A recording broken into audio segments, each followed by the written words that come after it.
the classic story, you see it over and over in cinema. It's this idea of leaving home, finding the elixir, and then bringing it back home, coming back and making that full circle and kind of doing that over and over again. The whole idea, the reason we tell this story, we do it through all this fantasy and mythology throughout the ages, but the truth of the matter always remains the same, that whatever you're grown up into, in order for you to become a fully integrated, fully self-actualized person, you have to go against what you were given. You have to go through a process of putting down the persona that was built and given to you, the identity, all of that you were given as you were born. If you want to become an adult, according to the hero's journey, you have to leave that metaphorical home and go out there and find your own elixirs. And eventually you integrate it back into the identity you were given, because some of that identity was true and good and useful. I'm Srini Rao, and this is the Unmistakable Creative Podcast, where you get a window into the stories and insights of the most innovative and creative minds who've started movements, built thriving businesses, written best-selling books, and created insanely interesting art. For more, check out our 500-episode archive at unmistakablecreative.com.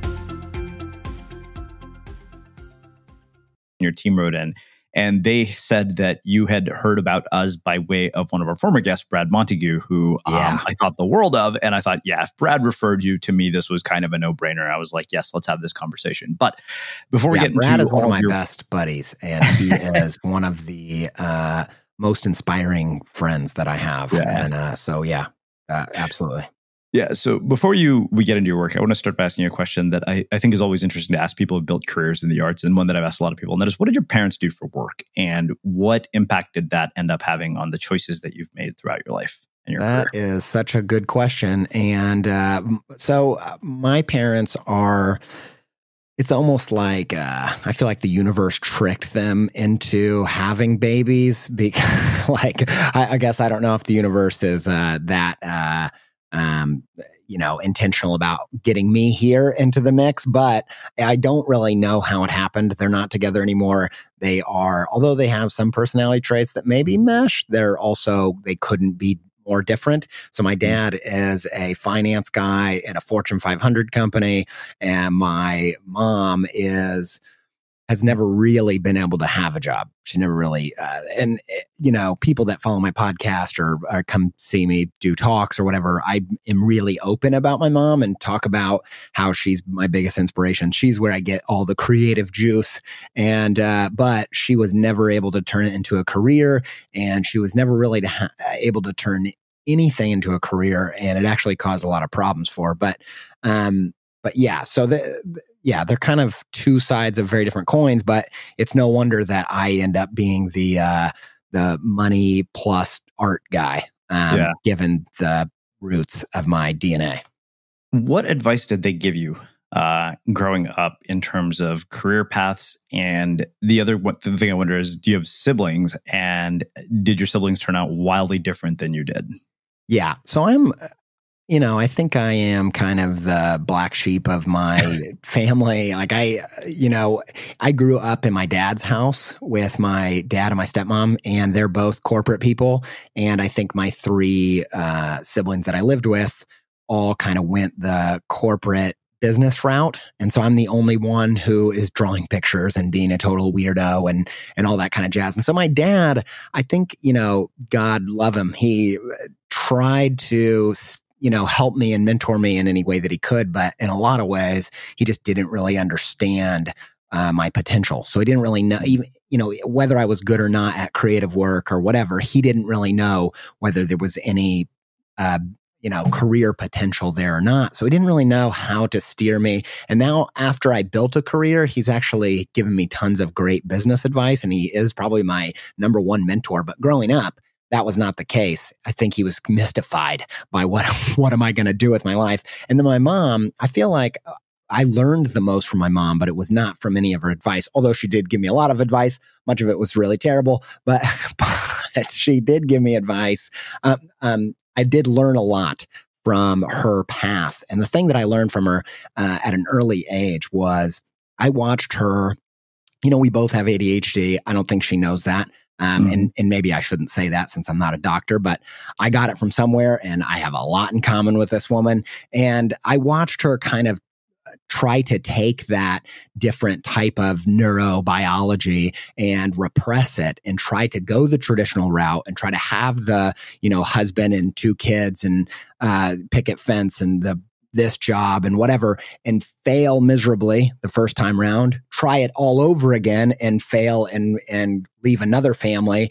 And then just eventually, slowly but surely, just kind of go from tragedy to bigger tragedy by trying to live someone else's path or a more traditional path. And so from like 18, I could see like people would be like, what are you going to do for a job? And I was like, I'm not going to have a job. I'm going to do something else. I'm going to make money, but I'm not going to go climb a corporate ladder. I know that path leads to failure. I watched my mom do it over and over and over.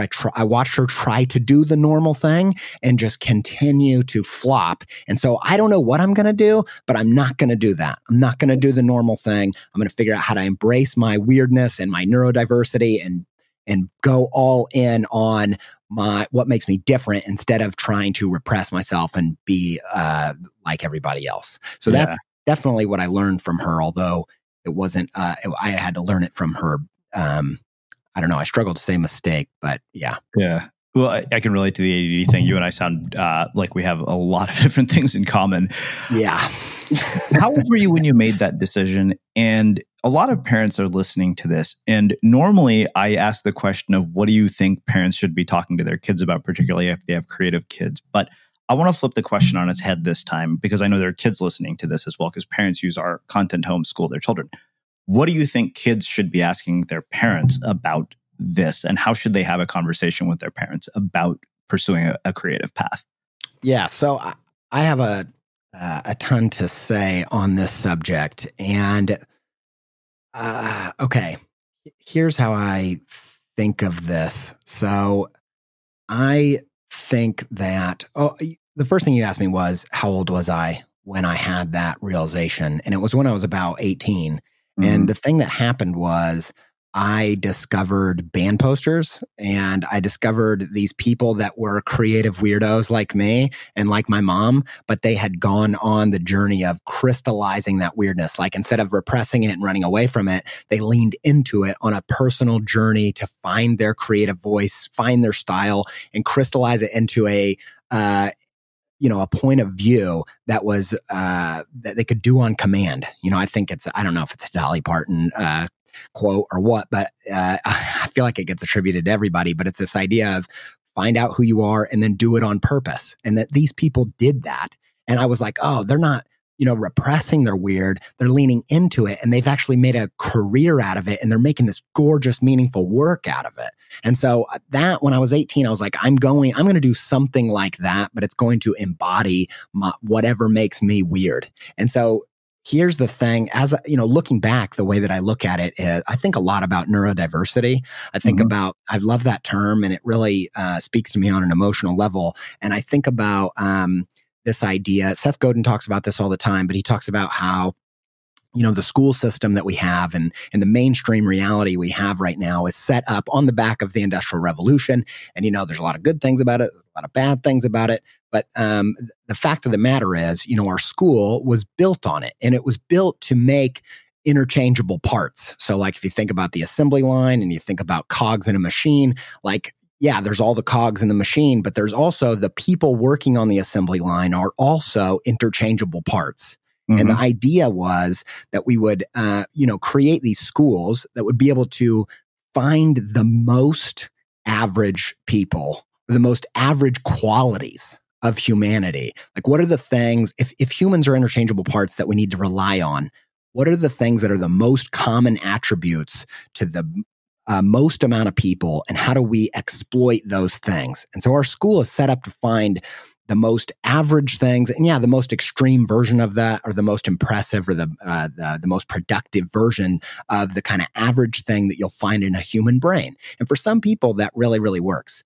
But the fact of the matter is, what ends up happening is humans aren't that good at being machines. And the machines we're building now are a lot better at being cogs and doing those repetitive functions. And as AI and robots and all that stuff start taking over, all of a sudden, people don't need to be interchangeable parts. And so, although I think about neurodiversity as a thing of like, let's celebrate the fact that people on the spectrum and ADHD people and people with dyslexia have different types of brains, and let's lean into that because that's what we need from humans these days. I also think about neurodiversity in terms of every single brain is unique, and let's lean into that. And so if I was talking to parents or I was talking to kids, that's the thing I'm thinking about right now is, yes, our system is set up to find the most average standardized things. That's why we have these standardized tests. But the fact of the matter is the future is going to be given to the humans that can recognize, that can go into, I think this is the hero's journey. This is the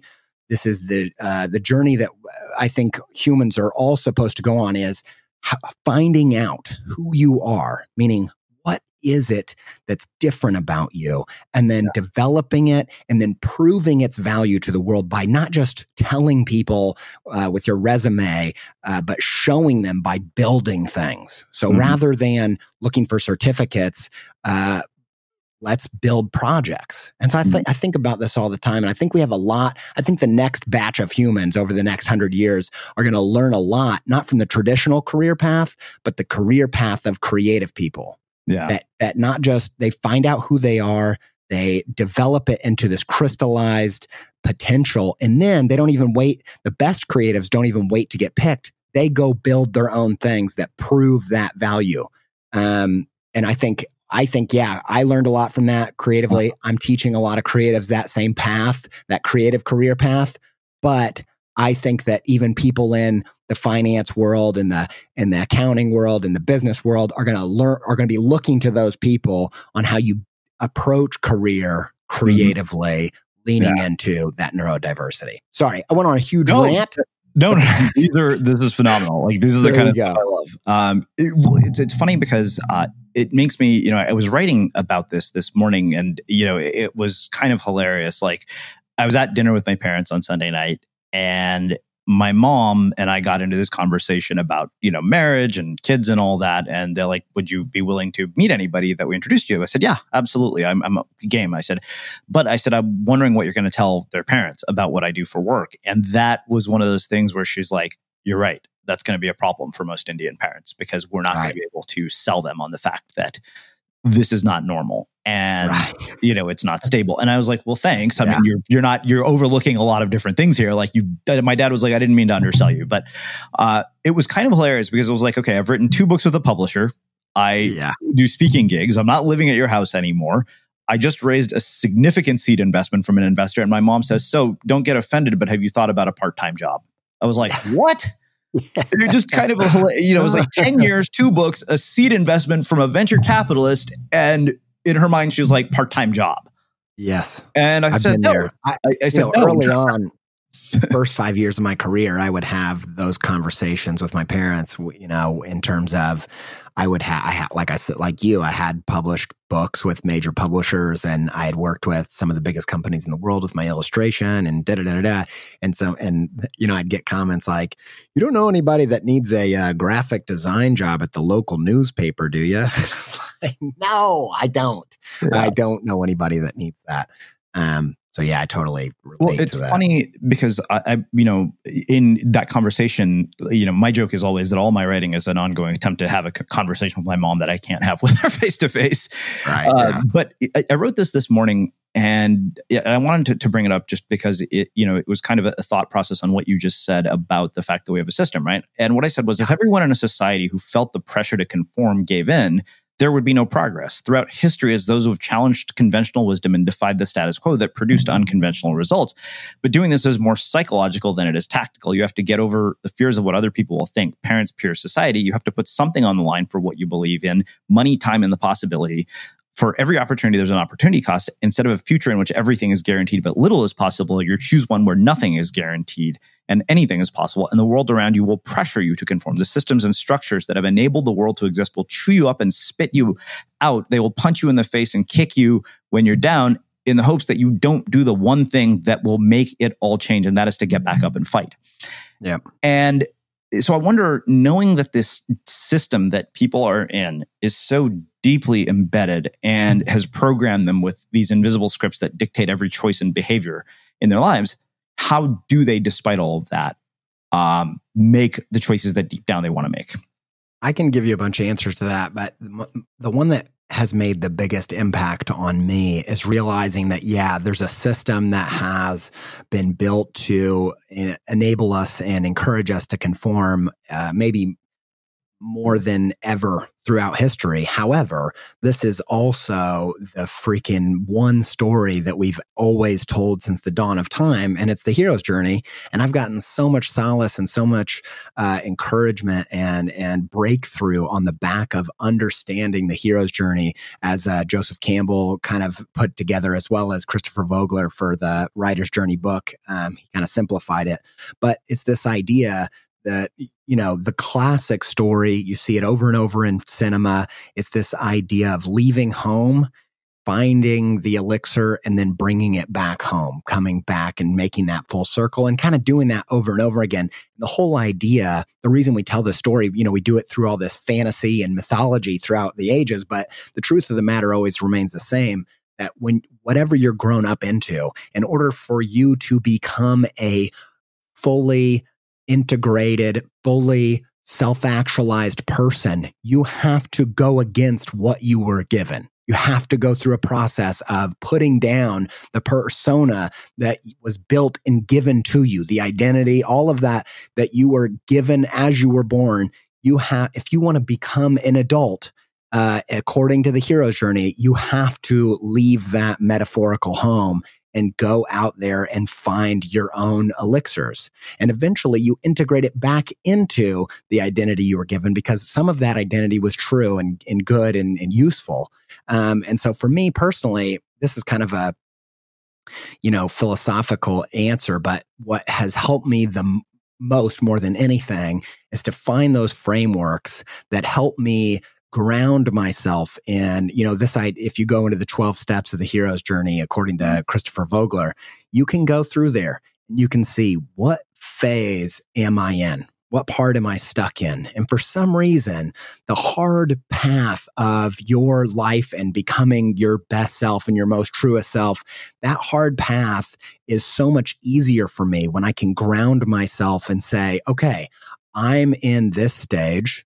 I'm in this season. I don't need to be harvesting when I should be planting. And there's something about just this is why I think we like stories and narratives, is something about sense making and meaning making out of seeing your life as a narrative and a story. And I don't think that's fanciful. I don't think that's even just like philosophical mumbo jumbo. I think the neurons in our brain firing, billions of neurons firing together as separate entities, I think the way that they come together and you get a sense of who you are, that emergent phenomenon comes from, and this isn't just my idea, this comes from neurologists, that firing together, that you get a sense of who you are, is neurons telling a story to itself. Mm-hmm. That you're the story of, I'm the story of Andy. Like that's who I am. And so I think for me, storytelling, leaning into the mythology and the hero's journey and trying to place myself on that path and understand what kind of narrative is trying to be birthed from me. Because what you end up finding is, there's clear parts in the story where you're going to meet a threshold guardian. You're going to meet when you're right on the edge of Wonderland, you're ready to step in, you're going to meet the person who's trying to stop you. And often those are the people that are closest to you. They're trying to protect you. But the fact of the matter is, once you realize, they're a threshold guardian, you can push past it. So for me, that's been the most powerful tool. And I've relayed that to the creative journey on multiple occasions as well. I love that. Let's talk about the ADD for a bit. Sure. I think that you brought up something interesting, and I can relate. I think I got fired from every job I had, and I think largely it was because I found it like just unbearable to sit for 8 hours a day at an office. 100%. So much so that recently I got slammed at a conference because I challenged. They asked. It was a conference, ironically, where I was asked to come and give a talk on attention management, and the negative feedback. Basically, they slammed me for basically slamming the hotel ballroom. And I said, look, you guys asked for my advice. it's not going to be agreeable to everybody. And maybe you think that I'm not all buttoned up, but the hotel ballrooms are nonsense. Like, you should get rid of them. If you want people to pay attention, this is a terrible way to do it. And they thought it was like disrespectful and all that. And I was like, okay, whatever. Like, you didn't hire me to basically come here and, spout the same old bullshit. But one of the things that I think that I've seen with people with ADD or dyslexia is this thing that appears on the surface to be a massive disadvantage ends up becoming one of their greatest strengths. Because as an ADD person, and probably you can relate to this, what I know is that when you're interested in something, you have an ability to focus at an obsessive level and do things at record speed that normal people can't do. And so I wonder, what's your experience with that? And how do people transform perceived disadvantages into advantages? Yeah, so I'll give you a few different answers to that. So yeah, I completely agree, and I just want to tread lightly anytime I go into this kind of mental health topic. I always kind of say, look, I know my own experience. And then I know a lot of people that have had a lot of good experiences with medication and all that kind of stuff. So I don't want anything that I say to be perceived as medical advice, just in terms of it's no judgment upon whether you medicate for whatever thing you have going on in your brain. But I just want to say that I think, and I'm not the first person to say this, but when you build a system that's for the standardized brain, then brains that fall outside of that are instantly categorized as broken. Like, that's not the type of brain that they're looking for. So there's some kind of problem with it. And I think oftentimes a lot of medication, not always, but a lot of medication is given to help it standardize that brain. And the fact of the matter is, like we said before, as everything gets automated that can get automated, and robots get a lot better at those standardizations than humans, though you're actually you're killing off the mutation, right? You're killing off the potential for progress and for seeing a different angle. And for me personally, with ADHD, one of the things that I've always been good at is disassociation. So there's always novel connections in my brain that I can make, because I can say turtle and the next thing say cereal bar. Like, they can go from this thing to that thing. I can just go jump all over I can just reach back in a grab bag of my subconscious and just pull out the strangest, weirdest things. And I can make novel connections. And that's really helpful when it comes to creative thinking. And one of the things that I noticed was, when I first got started in my creative business, I was all creative and no business. And I ended up, I got lucky at the start with, the way blogs were, and they were giving me some exposure, and I got a few jobs and things were kind of going well. But then the recession happened and everything kind of got dark. And all of a sudden I couldn't get any jobs through the door. And in that kind of dark moment, I was at rock bottom. And sometimes some people turn to, meth when they're in rock bottom. But the thing that I turned to was something darker than meth. It was business books and marketing magazines. And I started reading that stuff thinking, oh, I'm like a total sellout, but I got to figure this business stuff out. Yeah. And what ended up happening that totally blew my mind and opened up the limitations on how I saw myself was the people on the covers of these magazines, these people that were seen as like the unicorns of the business world, people like Steve Jobs and Jeff Bezos and Gary Vaynerchuk and whoever, the list goes on and on and on. I kept noticing, these people that were like, where does this magical business creature come from? They're one in a century, one in a generation. And I'm like, no, I knew 50 people like this in my high school.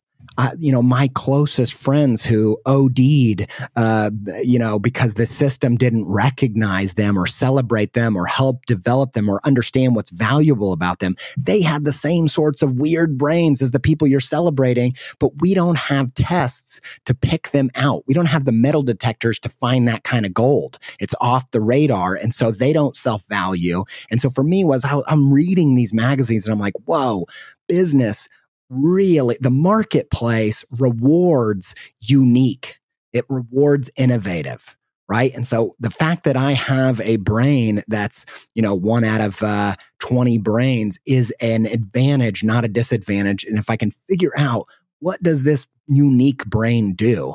I can maximize its potential and do something in the marketplace that nobody else can do. Yeah. And so I've tried to lean into that ever since that time but for me, that showed me the power of representation too, because I could see there was something about needing to see myself in successful people before I could lift those limits in my mind. Yeah.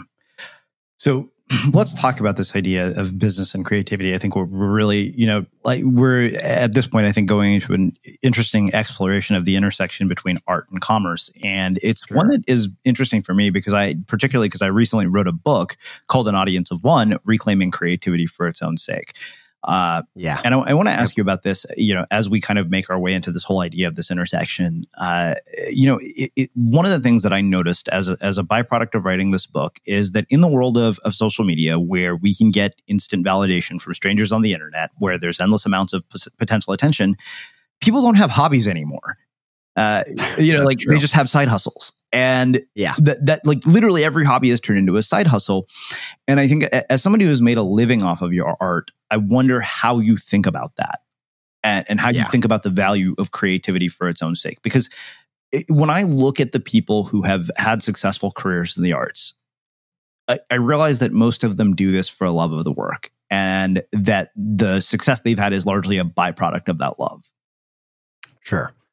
I love to speak to that, because one of the things that I love to think about is how our brain works in binary and kind of dual thinking. Like it's always black and white. It's always a this or that thing, when I think almost everything is either gray or a narrative. So there's a sequence of things that are actually very different to each other that happen sequentially, right? So like for me, I believe that I get all of the problems that come with trying to make art for a living. I understand how, for instance, I think the best creativity comes when you're in a state of play. That's like a scientific fact. They learned it. They have the tests, and they've noticed that you're at your most creative when you're at a sense of play. But you can't play. You can't, like, as soon as your job is to play, all of a sudden it's kind of, it's like an oxymoron, right? Yeah. It doesn't make any sense.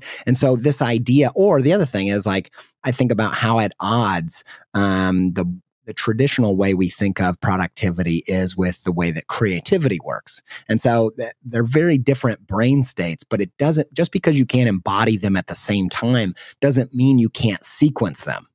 And so for me personally, it's kind of like, when you're in practice, it's fine to be working on your form of your jumper. But once you're in the game, you've got to get all of that editing out of your brain and just get into the flow state. And so for me, it's kind of this different types of thinking that you need to switch in and out of at different times. And so for me personally, when you talk about the audience of one, one of those things, which is it? Should you listen to your audience or should you listen to yourself? And I would argue that that's dual thinking. That's a binary way of thinking about it. Yeah. And it's about listening to yourself at some times and listening to audience other times. And I don't mean, like sometimes you should listen to yourself, sometimes you just listen to other people. I mean, sequentially you should, meaning there's an order to the way that it's done. When it comes to what you shouldn't do if you're a stand-up comedian is go on stage and just say whatever you think they want to hear, and then just wait until something gets a laugh, no matter what it is, and then roll with that and make it your career. What you should do is make a whole list of different things that are completely on your heart, completely authentic to you, that completely light you up and that you think are hilarious, and then go get it on stage and see which of these do other people think is hilarious. And that's kind of this writing on stage, this non-dual way of approaching creativity. That's it, and in my opinion, that's what I like about commerce as a tool of measuring resonance. And I get that there's even there's plenty of problems with even that, but I like that idea of grading your creativity, because I think about stand-up comics, to me, are the heroes of creativity. I think they're number one. And I think they get that because they have such a clear metric for resonance, which is laughter. So they know whether it's working or whether it's not. And so I don't think about it whether it's pandering or not. I think about whether it's working. Is it? So commerce to me can just be a game, right? To improve. Yeah, does that make sense? Oh yeah, no, it makes complete sense, and I love like the idea of commerce as a tool for resonance. One of the things I wonder about is you see a lot of young kids, and with the age of social media, and I remember this is a conversation I brought up in the show before, but Tom Brady and Oprah were on Oprah's podcast together, and she was talking about how some 14-year-old girl was like, talking about building her brand, and Oprah said, "Honey, you don't have a brand. The brand comes from the work that you do." And so. Yeah. It seems to me, this is, and it's a pattern that I've noticed as well, is that people are far more interested in getting attention from an audience than they are in creating something that is worthy of an audience attention. Yeah. And I just want to hear what you have to say about that. Like how do we navigate that dynamic, and what role has social media played in all of that? So I don't know about you, but vacuuming is not one of those things that I ever look forward to doing. But as you know, your environment has a huge impact on your creativity. So I still like it to be clean wherever I'm living and working. But now it doesn't have to be something that you deal with. If you're like me and you grew up in the 80s, you probably fantasized about the day when cleaning your house would be like it was for the Jetsons, meaning you don't have to lift a finger. Well, the good news is that we're already kind of living in that future. And the easiest way to make sure your floors are clean every day is with the iRobot Roomba Robot Vacuum. It cleans up after itself. The Clean Base automatic dirt disposal takes convenience to a new level, automatically empties its own bin into an allergen lock bag that holds 60 days of debris and traps 99% of pollen, mold, and dust mites, so you can forget about vacuuming for months at a time. Let the Roomba clean for you instead. It learns your home, finds dirt, and empties itself on its own. It's got powerful cleaning performance made effortless. Remember, if it's not from iRobot, it's not a Roomba. To learn more, go to irobot.com/unmistakable. Yeah, I do think it's a weird time where, with reality stars, I think that the reality TV stars that are famous just for existing have becoming the celebrity or becoming the royalty of the American culture. I think all cultures end up, deifying and making royalty of somebody. And I think, in our culture, I think maybe more than anybody, we do that to people like the Kardashians and whatever. And I know they've done a bunch of other stuff. I feel like we're going to get some trolls on here. They're like, they have businesses, right? And that, whatever. I don't really know enough about it, but I do think that there's this thing of, I think the American dream is just to be famous because you're likable. Like, because we like your personality, right? And I think that there's something on a primal level that we want that. We want that kind of acceptance and praise and adoration from our tribe just because of an innate value. And, when it comes to human connection and family and whether any person is valuable without how much they can contribute, I think that's true. I think every human has value, whether they can contribute to society just on an innate, you're breathing life and you have our code and you mean something. I am down with that, but I don't necessarily think that you are any more valuable than anybody else unless you know how to show up and provide value systematically. And so that's one of the things I think about a lot when it comes to creativity. I get all these people that want, I think about it, there's this two ways of thinking about creativity. They both end up in wide-reaching fandom, but they're rooted in totally different things. And so I think there's kind of two ways you can approach your creativity. You can either approach it with the self-glorification in mind or an impact. So they're very different, but they, from on the surface, I think they resemble each other. And I think a lot of artists, when they get started out, they're inspired by these people that have had an impact on them. But and because of that impact that artist has made, they do get a lot of glory and a lot of attribution for that. But they go in it just for the glory instead of thinking about what was the value that I got from this creativity. And I think the antidote that for me is to get really familiar with what are the types of value that exist in terms of core human drives. So there's this book called The Personal MBA by Josh Kaufman. Totally.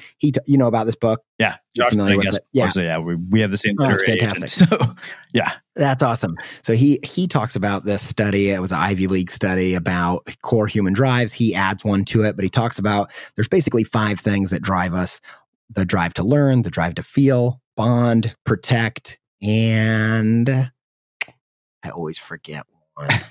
I don't know. You can go look it up. But collect. I always forget that one. Collect things. We just like to collect and accumulate. But so those are the 5 things. And I think that your art has to speak to one of them. Yeah. They might not, the people that are consuming it might not even know that it's speaking to one of their core human drives. Like one of the ones that I think is really common within the art world is identity formation, like bonding and connection and saying, I'm a part of this thing, or this is the type of person I am, and self-actualization, using your creativity as shorthand for their identity. Mm-hmm. That's how a lot of people get a lot of value from that and feel they feel heard and expressed by using your work as a proxy for their identity. And so, I think the more that you can understand that, the more that you can become a practitioner who can show up and deliver value. If you are a person who can show up into an audience and make people feel something on command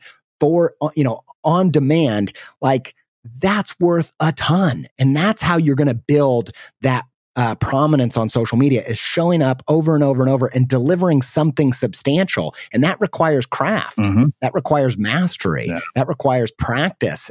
So to me, I would lean far away from, I don't care how good your personality is. I think even if you have an amazing personality, it's really winning the lottery, because those charming people in high school that went nowhere, right? And they were so charming. They were as charming as Tom Hanks, but where are they? They're out there with Wilson in the middle of nowhere. You know what I'm saying? So I think, even if that's part of your thing, your personality and you're maybe you have that charm or whatever, go ahead and do the hard work of developing the ability to deliver real value. Yeah. Because it'll only serve you and only, stack the deck in your favor.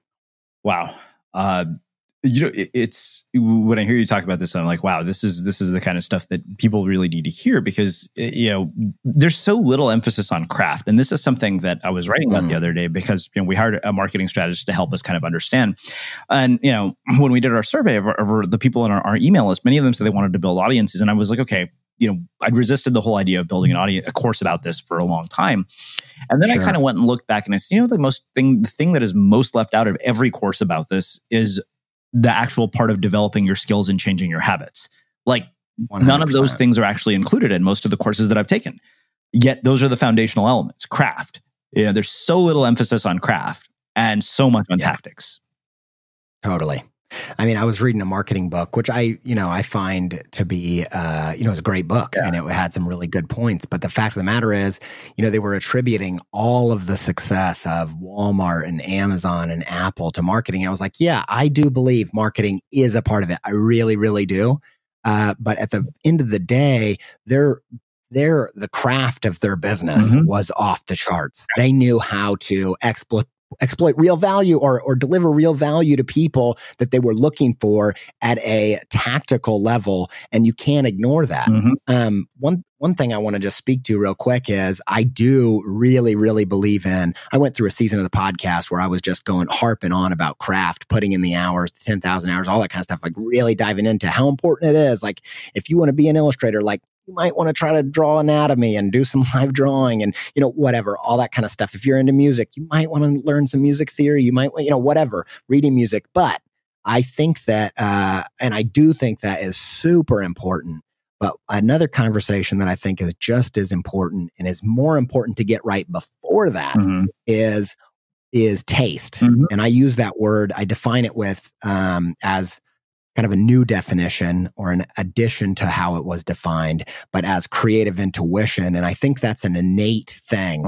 And if you should build your foundation on your taste. And I'll just explain it this way. Like you can learn the skill of a guitar like all day long. You can shred it. We all know these people, Uncle Dan, he can go up and down on the scales, right? But we wouldn't say he's a good musician. If I said, what's a good musician? You would probably start by saying, well, they're good at the instrument. But how many people are great, phenomenal at an instrument and have never been able to do much with it because they didn't have good taste. They didn't have good intuition on what decisions, those binary micro decisions of this note will be paired with this note will actually make me feel something. Then how many people could barely play 3 chords and moved millions of people by that intuitive sense of maybe if I paired this with that, it would work. So I like to kind of, I like those two things working in tandem. I think it's something about that push and pull of what's that innate? Do you have an ear for music, an eye for pictures, a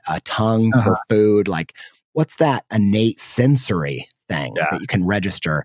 And then, dive into the 10,000 hours on that thing. Well, it's funny you say that, because I think that for me, having grown up as a musician, like, I don't see words on a page, I hear sound.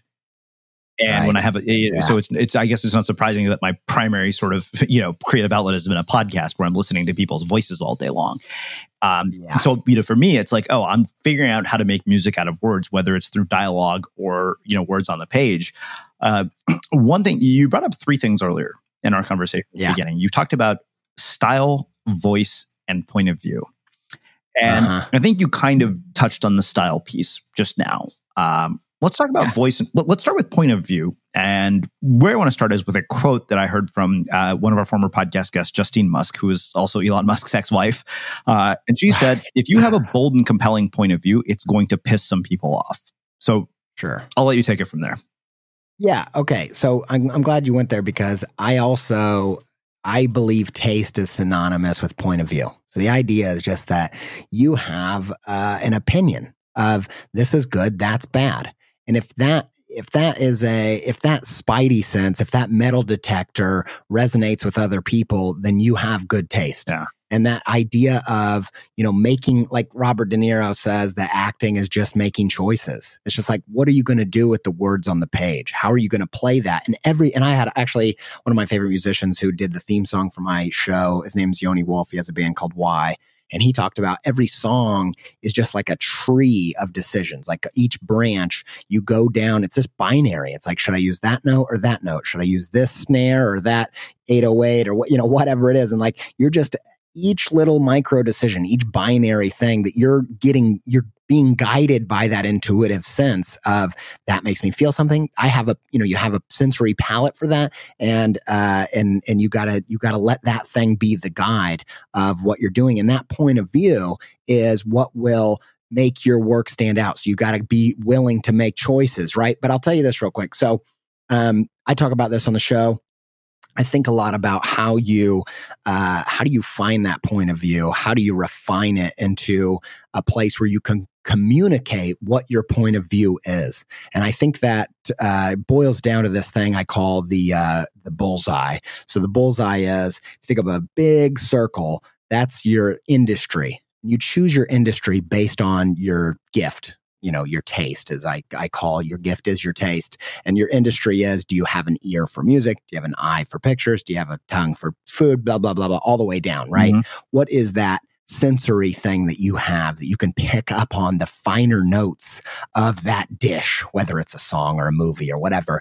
It's registering on deep visceral levels within you, because you got to know it to be able to create it, right? So that's your industry. Within that industry, you're going to be a particular type of person. You're going to be a sliver of that industry. That's the inner circle within the industry. That's your market. Who are your people? Within that industry of film, who are the filmmakers doing the good, important work that viscerally light you up? Those are your people. I listened to Jack Antonoff on, I think it's called And the Writer Is, that podcast. And Jack Antonoff's the guy from Bleachers. He writes a bunch of pop songs. People for Taylor Swift, and he used to be in the band Fun. Anyway, he talks about how that was this huge moment of shifting for him when he found his people, the people that had that same palette as him. And so for me in the illustration world, that was my industry. The market was kids' books. It's like the type of stuff that lights me up. The place where you make money doing that thing and where the people were doing the great work was in the kids' book world. And those were my people. And that's where I fit in. But we all know that creativity isn't ultimately about fitting in, although I think the road includes that. It's about standing out in that inner ring, the middle ring of the bullseye where only you exist. That's your niche. And there's this hierarchy, industry, market, niche. In the niche is within your people, if this is a Dungeons and Dragons party, right? What is your class? Like, what are you bringing up? What are you bringing to the show, right? What are you bringing to the team? It can't be the same thing as everybody else, all your other people. This is where you have to disobey your heroes if you're going to become your own creative hero and live your own path. And so once you start looking, this is the way I think about it. If it's let's say it's the industry of food, this is the easiest way to think of it for me with taste. Industry of food, and the market will say, We'll say it's pizza. Why not? You're in the pizza group. Pizza really does it for you. And you taste all of the people who you think are doing the important work in pizza pie making. And you taste those flavors and you're like, I love it. It's fantastic. But let me tell you what's missing. And that's your niche. That's where you start to have your own point of view, is say, you know what, everybody, I love all these pizzas. You guys are making fantastic pizza, but it's missing an egg right in the middle. I need that like yolk stuff to make its own dip for the pizza. And that's my point of view. That's my taste. Mm-hmm. And I think I like to get granular and kind of systematic with my framework there, because I think we often talk about industry, market, and niche, and we interchange those words, and it's very vague and it's not very helpful for people just getting started out. And I like to get granular there, because I've heard a million people say, you got to have a point of view. And I'm always like, what the hell does that mean? What do you mean? And so I like this kind of bullseye target idea that helps you kind of visualize and give hierarchy to how you think about your point of view and who you are. Wow. And eventually you should be able to get to these places if you're going to create a niche where you're making a bunch of decisions that your heroes wouldn't. Mm-hmm. It's the same where this is the moment Luke Skywalker becomes Luke Skywalker is when he tells Yoda, no, I'm not staying for training. I'm the type of hero that goes before I'm ready to save Han and Leia. And that disobeying of your hero, that's what makes the hero once that happens. And you've got to do that at some point. That's called having a point of view. I love that. So one thing I want to ask you about, and we'll kind of get close to wrapping things up here. Sure. Our mentor named Greg, who, for those of you who haven't heard the interviews with him, we did a 2-part interview called How to Live Well and Die Well. And he kind of dished some, sort of harsh realism and tough love on our audience. And I got a lot of that tough love as, as him working with me as a mentor. But one of the things he talked about is sort of this X factor, right? Like he said, you look at the Oprahs and the Mark Zuckerbergs and the Steve Jobs of the world, or the Michael Phelps. And he said, we don't tell the story of Michael Phelps is Michael Phelps because he was born that way, because he's that big. And he happened to have had a physique that makes him an Olympic swimmer. And he said, you and I could literally go and we could train every day with Michael Phelps for 2 years, or we could, attempt to make the Olympics. It was a funny example. And I said, yeah, he's like, and you and I making the Olympics would be miraculous. I was like, yeah, we could probably make it in curling, maybe. But one of the things that he brought up, and he said, we don't talk about this because it's not popular. It kind of goes against the grain of all the sort of self-help literature of, you can do anything. And choose your own adventure, whatever you want. That is not true, because he said, we are not all born equal. And at the end of the day, people like Oprah were going to become Oprah because they were born that way. People like Michael Phelps were born that way. People like Mark Zuckerberg were born that way. And that goes, like I said, against all the sort of literature of self-help. And the thing that he talked about was the difference between probability and possibility. Is it possible that you could become one of those people? Yes. Is it possible that you and me, Andy, could get into the Olympics? Yes. Is it probable? No. You and I could go to a basketball court for 2 years and work one-on-one with LeBron James, and I can guarantee you, at least for me, I'm not going to be in the NBA. We're not. Me neither. And as a creative person, I want to hear how you think about this sort of harsh reality of the fact that there is an X factor. And, the thing that I've always said is there's one blatantly obvious variable that throws off every so-called formula for success, and that's you. Right. And I love that topic because I think it's very realistic. And I think that, this is why I like to talk about hierarchy and getting this conversation rather than thinking the binary dual way of, is it skill or is it innate talent, like something, God-given that you're born with, or is it something you develop? And I actually think it's a sequence of those. And I think the first one in that path you should be trying to lead with something innate. And that's why it took me years to figure out what I thought the creative X factor was. And I really believe that it's taste. And I'll give you a little, and I'm not going to go super, knee deep into that all over again, but I'll give you a little bit of an idea of why I think when it comes to building your practice on an innate gifting, why you should lean into your taste, or where you have a very special helping of creative intuition. And so this is what I mean by that. And I got this idea from 3 different people: Gordon Ramsay, Seth Godin, and Ira Glass. They all talk about taste. I've never heard of them, any of them dive deep on how essential it is to lead with taste. But it's almost like they had it just intuitively a truth, or in their path found it true. But Gordon Ramsay was on Jimmy Kimmel's show, and Jimmy was like, what do you look for in a young chef that they're going to have what it takes to go the distance? And I didn't know what I thought he was going to say. I don't know, knife skills, plating skills, composition on the plate, whatever it is, right? Precision, attention to detail. I don't know. But everything I came up with in my mind in that microsecond before he answered was skill-based, right? Like they can do something. And he's like, the thing I look for is taste, a palate.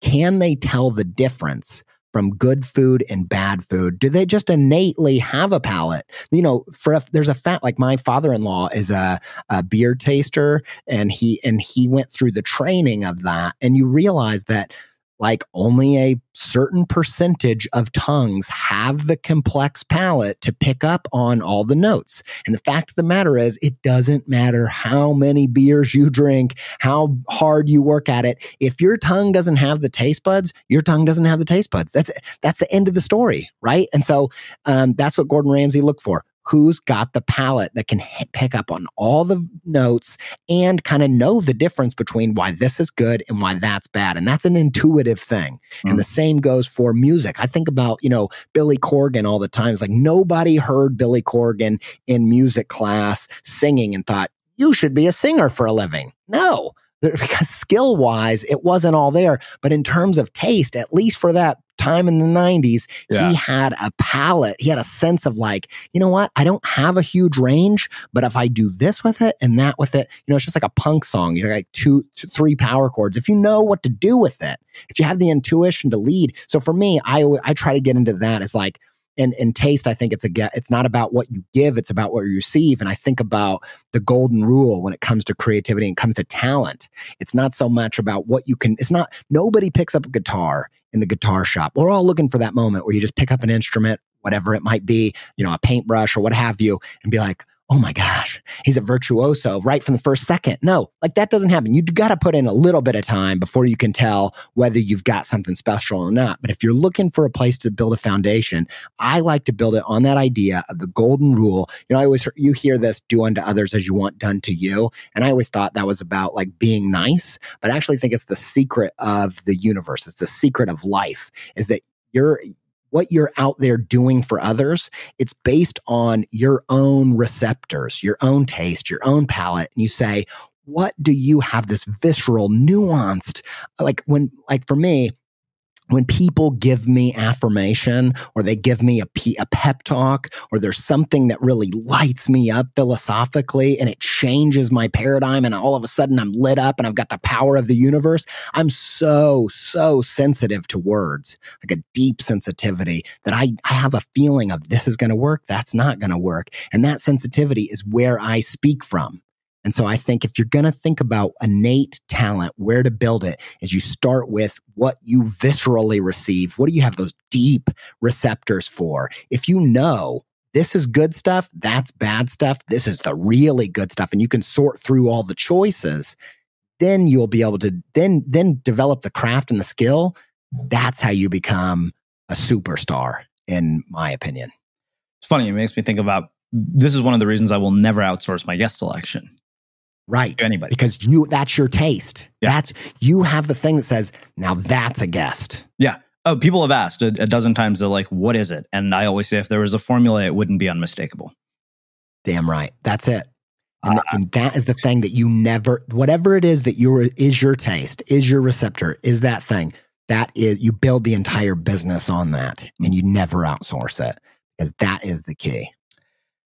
So you've gotten to do something I think many creative people dream of doing, that is to make a living from their art. And yeah, it's funny because I think people think there are no downsides to this. I was having a conversation the other day with this guy, David Frangioni, who his clients are like Aerosmith, Shakira, all sorts of people, you know, I mean, people that everybody's heard of. And one of the things I asked him was, you know, what are the downsides? How do their relationships change? And he said, you know, like their inner circles actually get smaller despite the fact that they have millions of fans because they don't know who they can trust and who just wants something from them. But that's sort of an aside. I'd be interested to hear what you have to say about that. But as somebody who's gotten to do this, you've gotten to work with big companies, how has your definition of what it means to be successful as a creative evolved with time?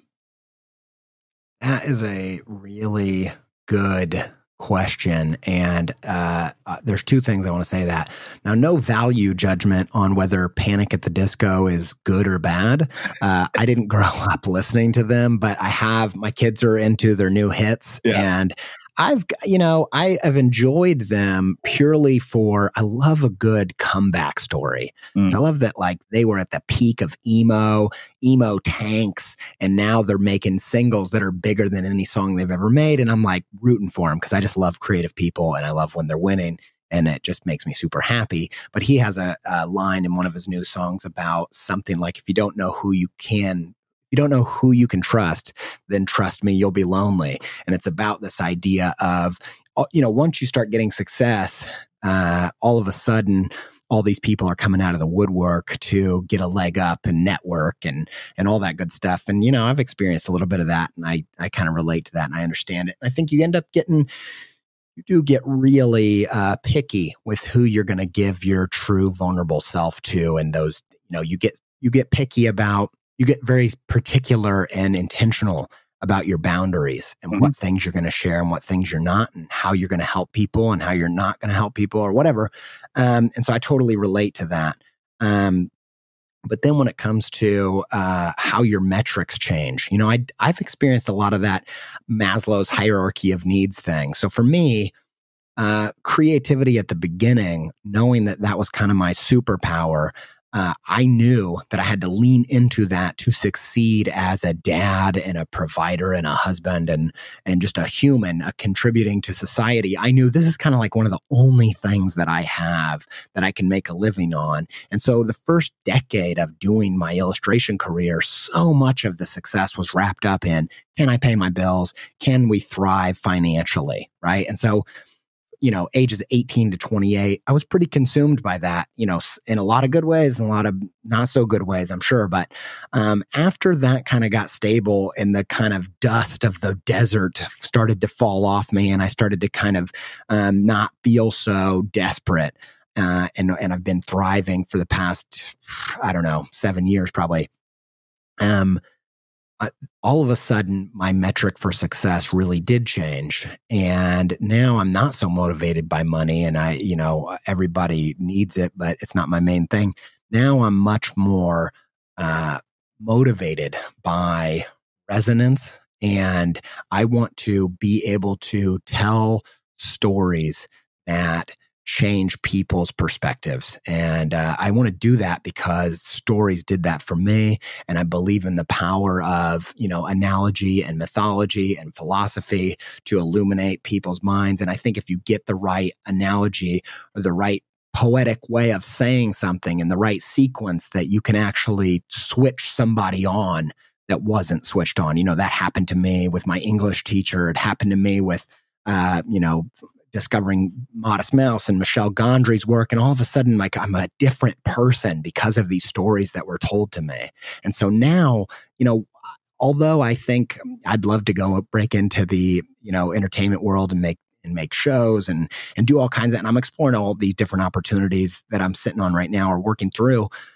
But ultimately, I feel like I will always I do a lot of public speaking, and I think I always will want to be up on stage because there's nothing more, there's no higher level of success than to be able to tell one of my analogies, tell one of my stories that I've crafted for a very particular reason and watch me hit the target, or the risk of not hitting it. It's just so thrilling to bomb. It's very thrilling, but it's even better when you get to that punchline of this analogy and you hear an audible oh, or so, nodding of the head and all that, like that to me, that is ultimate success. And I just want to do good enough work over. It's like Judd Apatow says, he's like, I don't care how critically acclaimed my movies are. I want to do good enough movies where they keep letting me make them because I just love making it. And to me, that's success. I want to be making telling great enough stories and doing good enough speeches and talks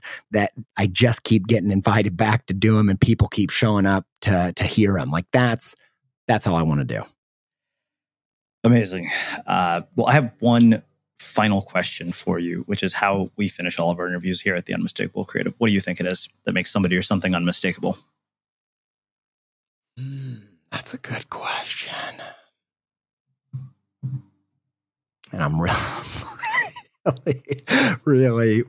chewing it. That's